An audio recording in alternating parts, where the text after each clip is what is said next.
اثبت العلم ان العدوى للمرأة النفسة او المرأة الحامل اللي ولدت، ان العدوى احسن لها من اللحمة في لما تتنفس على العدوى احسن من اللحمة.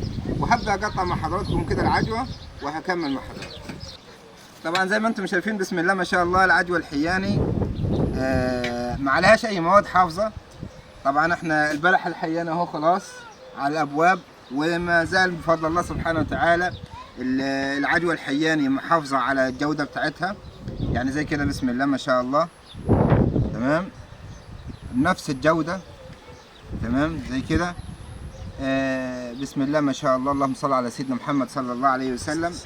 يعني لو لاحظتم كده بفضل الله سبحانه وتعالى، ومتعبية في كيس زي ما انتم شفتوا، متعبية في كيس ويتحافظ على جودتها طول السنة بدون أي مواد حافظة. وطبعا أنا بفضل الله سبحانه وتعالى بشجع أهلي وإخواني وأهلي وكل وطني في مصر إنهم يهتموا بزراعة النخل الحياني، لأن هي عصبة النخل في مصر بعكس الأصناف الأخرى اللي هي مستوردة جديد. فأنا يعني هنبه، بس هقول كلمة بسيطة: أنا عمري ما هنجح بمشروع أساسا مستورد عشان أصدره، لأن البرح زي ما الجماعة عارفين يعني انزرع في مصر على إنه هينباع تصدير من 2009، وما فيش أي مصانع تعبئة وتغليف برحي للخارج تصدير، كله بينباع للمستهلك المحلي. في 2018 كان البرحي ب 50 جنيه الكيلو، دلوقتي سعر الكيلو ب 20 جنيه، وهم أصحاب المزارع عارفين الكلام ده.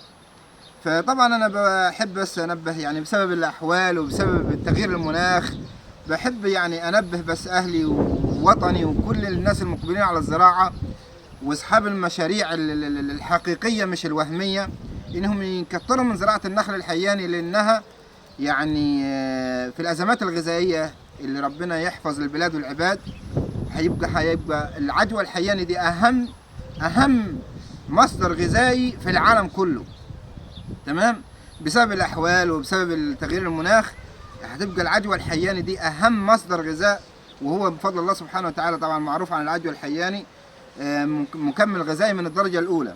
وزي ما قلت لحضراتكم يعني بالنسبة للمرأة الحامل فهو بفضل الله سبحانه وتعالى مفيد لها جدا جدا عن اللحمة.